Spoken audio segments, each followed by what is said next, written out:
Former Governor Mitt Romney in Columbia, South Carolina tonight. A very important friend behind him, the governor of South Carolina, Nikki Haley. She endorses him 10 days from now. South Carolina will decide whether Mitt Romney opens this race 3-0. If so, he'd be hard to stop, which brings us to tonight's truth. And let's begin the discussion with the obvious. Newt Gingrich is not speaking from a position of strength at the moment. Back-to-back fourth-place finishes in Iowa and New Hampshire, well, they speak for themselves. In sports, you don't ask the losing teams or coaches for the keys to winning.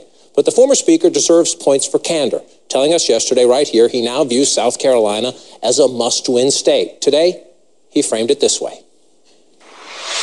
I believe the next 10 days are as important as any 10 days we have seen in modern American politics. I believe the South Carolinians are either going to center in and pick one conservative, or by default, we're going to send a moderate on to the nomination.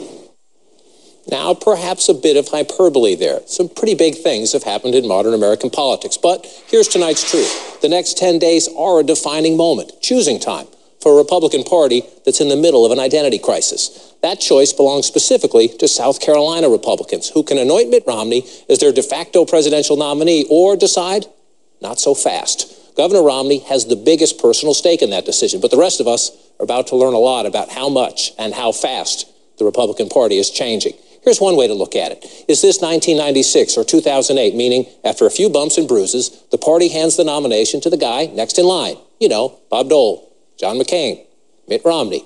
There's a long tradition of that in the GOP. Or is this 2010, when the Tea Party emerged with the ignore tradition and damn the establishment attitude that bruised a lot of Republican egos, yet powered all those dramatic GOP election gains? So far, tradition seems to be trumping the Tea Party approach. Governor Romney, hardly a Tea Party darling. Yet, in his second time on the presidential track, the former Massachusetts governor has exorcised the demons of early 2008. First Iowa, now New Hampshire.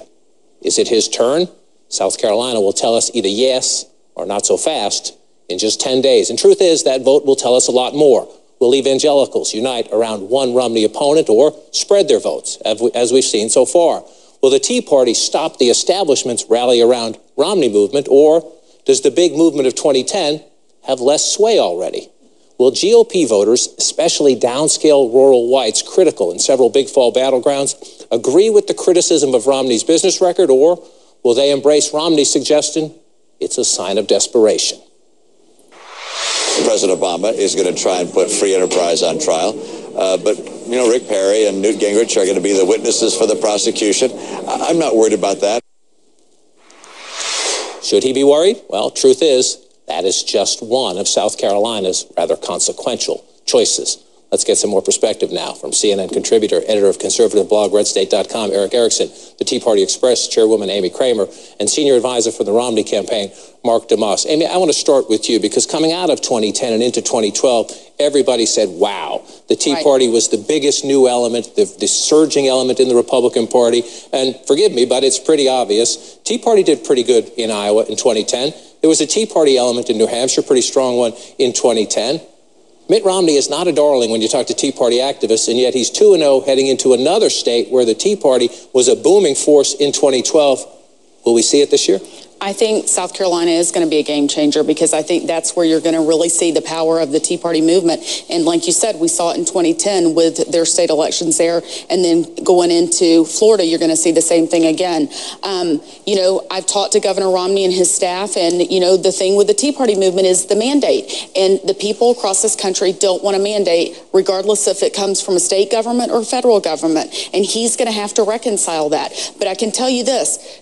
The Tea Party movement is saying not so fast. You cannot just shove these candidates down our throats and expect us to take it. You know, we're going to be involved in this process. We're going to have a say in the matter. And I think we're going to be influential in what happens next week. If he wins in South Carolina, will those words, as well-intended as they are, prove false in the sense that you win in Iowa, you win in New Hampshire, so you've won in the Midwest, in the Northeast, then you win in the South. History says you win the South Carolina primary. As long as any of us have been alive, you're the Republican nominee. You are, but keep in mind that the conventional wisdom says yes, but also history is different this time because the rules have changed for the first time since the advent of modern electoral politics. Only 2.01% of delegates will be picked. through South Carolina, and all of the delegates are going to be proportional until April. After April, all of a sudden, become the winner-take-all states. 60% of delegates won't be picked until April 1st and beyond. So the rules are somewhat different, but conventional wisdom is so soaked in everyone's psyche, the money's going to dry up for all these other candidates. Unless someone has a very strong showing against Mitt Romney headed into Florida, the money's going to dry up. And, you know, conventional wisdom can be fly out the window as far as the new shakeup is, but at the same time, the money's not. So Mark, you're a senior advisor to Governor Romney, a proud conservative yourself. You're standing next to a Tea Party leader who says we can't stomach this mandate. And you talk to grassroots Tea Party people, they'll raise other concerns about Governor Romney. If he wins in South Carolina, if he's the nominee, he's in a competitive election against a very strong Democratic incumbent from it. Maybe you can cite the economic record, but he'll be able to raise the money. He has a good organization. You need her votes. You need all those Tea Party voters. How? How does Governor Romney say, look, you need to be there for me, and you need to not only just vote for me, you need to volunteer, you need to help, we need your passion? Well, he may not be every group's or every individual's darling, but I think he's awfully attractive. And polls show that he's attractive. I mean, he won last night among evangelicals, among people that strongly support the Tea Party, and among those that identify themselves as strongly conservative. Even those who identify themselves as strongly conservative on social, moral and social issues, he won. So, you know, I would acknowledge that he's not everybody's first choice, but I think he's an attractive candidate. I think he's increasingly did something last night that's never been done. He did make history. No non-incumbent has won Iowa and then New Hampshire. Help me with the right words. Well, what is this? Is it? Forget the names of the candidates for a minute. You know, since George W. Bush, since you lost a Republican president, since he left office, and he wasn't terribly popular even with his own party when he left office. Right. You know, McCain loses the last election. So you have a party that has an identity crisis, and that's not a bad thing. I don't say it is a bad thing. That grassroots, you go back to Goldwater, Reagan, it happens when you're out of power. Where are we now? Is there an open wound in the party? Is it a civil war? Is it a polite struggle? I don't think I wouldn't call it a civil war, but the Tea Party started because people were fed up and angry with both political parties, but especially the Republican Party, because they'd gotten away from their conservative principles and values. And we have changed the narrative. I mean, never before have you even heard Democrats talking about cutting spending. So we have driven that narrative, and we're forcing them to stand on those conservative principles and values.